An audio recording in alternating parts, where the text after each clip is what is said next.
ছইজাল কাণ্ডে আজই সিআইডির কাছে হাজিরা দিতে হবে অভিষেক বন্দ্যোপাধ্যায়কে। আজ সন্ধ্যে ৬টার মধ্যে অভিষেক বন্দ্যোপাধ্যায়কে হাজিরা দিতে হবে আর নির্দেশ দিয়েছে আদালত। ৩বার সমন পাঠানোর পর অভিষেক বন্দ্যোপাধ্যায় সিআইডির মুখোমুখি হননি, হাজিরা এড়িয়ে গিয়েছিলেন। আর এবার আদালতের তরফে নির্দেশ দেওয়া হলো সিআইডির সঙ্গে তদন্তে সহযোগিতা করতে হবে। ছইজাল কাণ্ডে আজই সিআইডির কাছে হাজিরা দিতে হবে, সন্ধ্যে ৬টার মধ্যে হাজিরা দিতে হবে অভিষেক বন্দ্যোপাধ্যায়কে। গত সোমবার ৮ তারিখ ছইজাল কাণ্ডে অভিষেক বন্দ্যোপাধ্যায়কে ডেকে পাঠানো হয়েছিল, কিন্তু তিনি দিল্লিতে ছিলেন, তিনি হাজিরা দেননি। এরপর আইনজীবীর মারফত তিনি সময় চেয়ে পাঠান। পরদিন মঙ্গলবার বিকেল ৫টার সময় তাকে হাজিরা দিতে বলা হয়েছিল, কিন্তু হাজিরা দেওয়া সিআইডির ডেডলাইন শেষ হওয়ার কিছুক্ষণ আগেই ফের চিঠি পাঠান, সময় চান।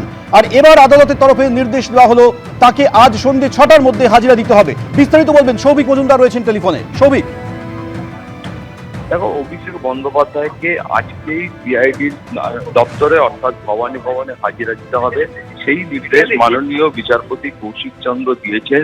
অর্থাৎ যেমনটা তুমি জানো যে এর আগে বারবার সিআইডির তরফ থেকে বলা হচ্ছিল যে 3টে নোটিশ অভিষেক বন্দ্যোপাধ্যায়কে পাঠানো হয়েছে, কিন্তু সেই 3টে নোটিশ পাঠাবার পরেও অভিষেক বন্দ্যোপাধ্যায় হাজিরা দেননি এবং মিটিং এর যে আসল রেজলিউশন বুক, সেই আসল রেজলিউশন বুক অভিষেক বন্দ্যোপাধ্যায়ের কাছেই আছে, কিন্তু তা সত্ত্বেও তিনি সেই আসল রেজলিউশন বুক এখনো পর্যন্ত তদন্তকারী আধিকারিক অর্থাৎ সিআইডির যারা আধিকারিক রয়েছেন সেই আধিকারিকদের দেননি এবং তাদের বক্তব্য ছিল যে অভিষেক বন্দ্যোপাধ্যায় তিনি কিন্তু হাজিরাও এড়িয়ে যাচ্ছেন। ফলে তার প্রেক্ষিতে কলকাতা হাইকোর্টের আজকে বক্তব্য হচ্ছে যে অভিষেক বন্দ্যোপাধ্যায় তিনি যদি তদন্তে সহযোগিতা করেন এবং তিনি যদি হাজিরা দেন, সেক্ষেত্রে কিন্তু কলকাতা হাইকোর্ট রক্ষা কবচ দেবে।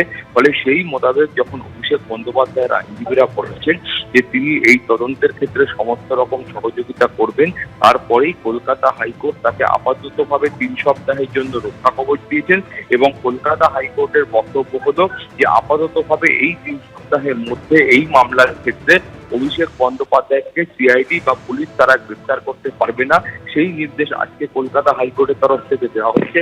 এবং তার পাশাপাশি তোমাকে বলবো যে এই মামলার ক্ষেত্রে রাজ্য বা সিআইডির বক্তব্য হচ্ছে যে এতদিন পর্যন্ত অভিষেক বন্দ্যোপাধ্যায় তাকে এই মামলায় সাক্ষী হিসাবে ডেকে পাঠানো হচ্ছিল, কিন্তু এখন তারা নিশ্চিত যে অভিষেক বন্দ্যোপাধ্যায় ছইজাল কাণ্ডের মূল চক্রী এবং অভিষেক বন্দ্যোপাধ্যায় তিনি কিন্তু এই ছইজালের যে অপরাধ রয়েছে সেই ছইজালের অপরাধ তিনি সংগঠিত করেছেন এবং অভিষেক বন্দ্যোপাধ্যায়কে গ্রেফতার করে হেফাজতে নিয়ে তারপর এর জিজ্ঞাসাবাদ করা প্রয়োজন, অর্থাৎ কাস্টোডিয়াল যে ইন্টারোগেশন রয়েছে সেইটা করা প্রয়োজন রয়েছে এবং সেটা না করতে পারলে কিন্তু এই গোটা ঘটনার ক্ষেত্রে কারা কারা যুক্ত রয়েছেন এবং আসল রেজলিউশন যে বুক রয়েছে বা কপি রয়েছে সেটা কোথায় রয়েছে সেটা উদ্ধার করা সম্ভব হবে না এবং আসল রেজলিউশন বুক সেটা উদ্ধার করতে না পারলে এই গোটা মামলার যে তদন্ত প্রক্রিয়া বা বিচার প্রক্রিয়া রয়েছে সেইটা আপাততভাবে থমকে রয়েছে এবং তার কারণ হলো এই আসল রেজলিউশন বুক সেটা কিন্তু ফরেনসিক পরীক্ষার জন্য পাঠাতে হবে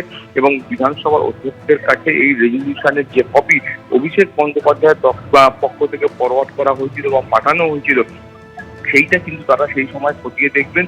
অর্থাৎ তাদের সিআইডির বক্তব্য হচ্ছে যে এই আসল রেজলিউশন বুক যতক্ষণ না পর্যন্ত অভিষেক বন্দ্যোপাধ্যায় হস্তান্তর করছেন ততক্ষণ পর্যন্ত এই গোটা তদন্ত প্রক্রিয়াটা থমকে আছে। অভিষেক বন্দ্যোপাধ্যায়ের তরফ থেকে এই রেজলিউশন বুকের যে ফটোকপি সেটা পাঠানো হয়েছিল, কিন্তু অভিষেক বন্দ্যোপাধ্যায় এখন বলছেন যে তার কাছে এই আসল রেজলিউশন বুক নেই।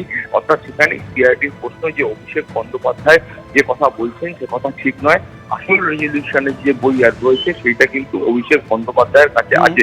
ফলে তুমি বুঝতে পারছো যে অভিষেক বন্দ্যোপাধ্যায়কে নিয়ে সিআইডির বক্তব্য হলো তাকে গ্রেফতার করে হেফাজতে নেওয়ার প্রয়োজন, কিন্তু আপাততভাবে আজকে সন্ধ্যে ৬টার মধ্যে তাকে সিআইডির দপ্তর অর্থাৎ ভবানী ভবনে হাজিরা দিতে হবে।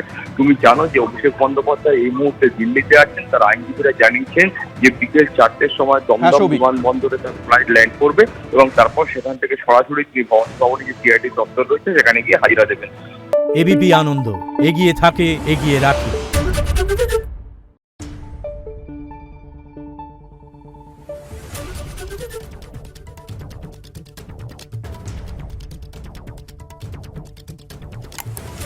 Thank you.